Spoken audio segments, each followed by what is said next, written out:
All right, let's dive in.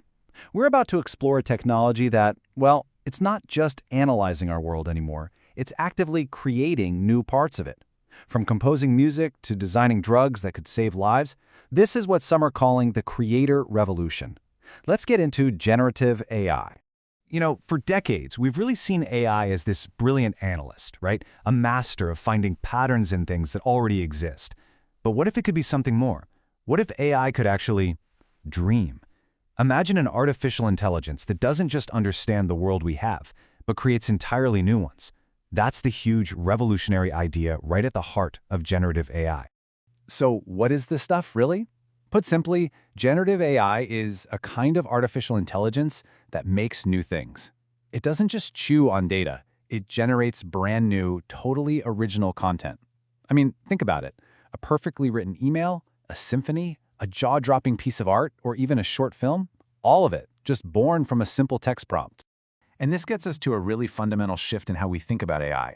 It's this move away from just understanding data to actively, generating it. And that is the key difference right there.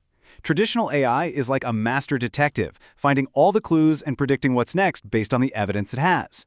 Generative AI, though, that's more like an inventor. Its whole purpose isn't just to analyze what is, but to create what isn't, to produce something completely and totally new. This image really captures it perfectly, doesn't it? On one hand, you've got the archaeologist, that's your traditional AI, carefully digging up and interpreting the past. But on the other, you have the architect, and that's generative AI designing and building the future. Now, it still analyzes things, of course, but its ultimate goal is to imagine and create what comes next. Now, you've probably played around with a chatbot, but the applications of this tech go so far beyond just simple text conversations. Let's take a look at the incredible range of what it can actually do. Okay, so here are the 4 main arenas where generative AI is an absolute game changer. It's a master of language, right? It can craft anything from elegant software code to moving poetry. It's a composer, creating original music and audio. It's an artist, generating these stunning visuals. And here's a really fascinating one. It can create something called synthetic data. This is basically artificial information that's absolutely vital for training other AI models, especially in fields like medicine, where real data is super sensitive and hard to get.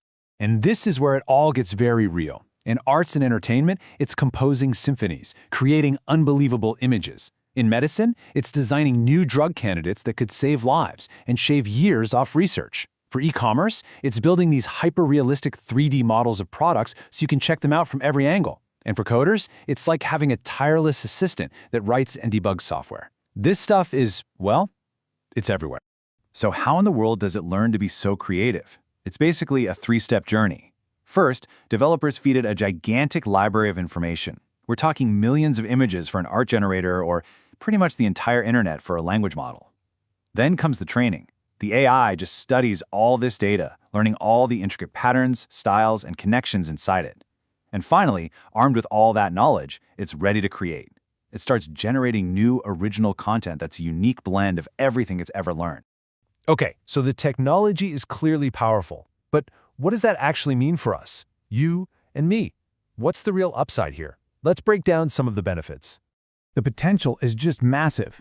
I mean, think of it like a super assistant that handles all the boring, repetitive tasks, which frees up us humans to focus on what we do best. Big picture strategy and innovation. It can also be like a creative partner, helping artists and writers get over that dreaded creative block with a flood of new ideas. It's a strategic advisor, rapidly spitting out different scenarios to help us make better, faster decisions. And for all of us, it means more personalized experiences and support that's available 24/7. It's not just a small improvement, it's a genuine force multiplier. But as with any powerful tool, there's a shadow side. And this technology is absolutely no exception. It's really crucial that we face the risks and challenges head-on. So we have to be clear-eyed about this. For all its promise, we've got to ask the tough questions. What are the potential downsides that we need to get a handle on? And here's the fascinating, kind of tricky part. The challenges are often just the flip side of the benefits. Those massive datasets that make these models so smart, they can also teach them to reflect and even amplify all of our own human biases. Their incredible complexity can turn them into black boxes, where it's almost impossible to understand why they made a certain decision. That creativity we love, sometimes it leads to inconsistent or just plain problematic results. And of course, their power can be twisted for malicious purposes, like phishing scams, fraud, and spreading disinformation. This quote really gets to the heart of one of the biggest risks out there: deepfakes. The ability to create totally convincing but completely fake audio and video that poses a really serious threat. We're talking everything from personal reputation damage to spreading misinformation on a global scale. So, here we are, standing at a crossroads. We've got this incredible technology with the power to create amazing things and the potential to cause real harm. The question now is, how do we navigate this new world? So the key takeaway is this: generative AI is not science fiction anymore. Not at all. It's a present-day reality.